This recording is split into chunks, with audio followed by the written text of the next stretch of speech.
Making headlines this week as a male model reportedly killed his husband in a New York apartment. Now, this, according to police, happened just around 4 a.m. on August 1st, just a few days ago, when police were called to the Harlem apartments on West 138th Street.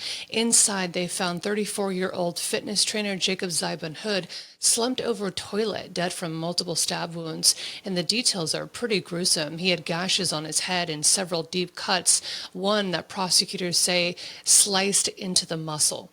Now, the man who placed the 911 call was Jacob's husband, 40-year-old model Donald Zybun Hood. He reportedly told the operator that he had a restraining order against him and was worried about being arrested for violating it when officers arrived. Now, Donald had cuts on his arm requiring stitches, and he claimed Jacob had attacked him with a knife. But prosecutors allege something very different, and they have proof. According to the documents, just hours earlier, Jacob had called his father in the middle of the night during this heated argument in which he was allegedly saying that Donald was threatening him with a knife and blocking him from leaving their apartment. Now, Jacob's father told investigators he could hear Donald in the background yelling and calling his son names. Also, authorities believe that the altercation happened around 7 p.m. on July 31st, just hours before Jacob's body was discovered.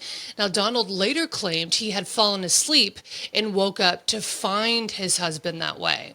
So Donald has not been charged with his husband's death, but the case is being investigated as a homicide, and he was arraigned on unrelated charges, including burglary, criminal contempt, and weapons possession. Now, the relationship between Jacob and Donald was once portrayed online, very glamorous, beautiful images of their workouts, their travels, modeling gigs, but there was definitely a documented dark side, a history of domestic abuse going on since 2022.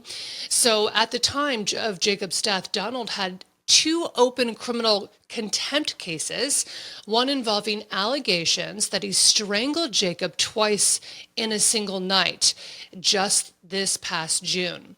Now, prosecutors say he threatened Jacob with a kitchen knife, violating the same protection order in a different incident.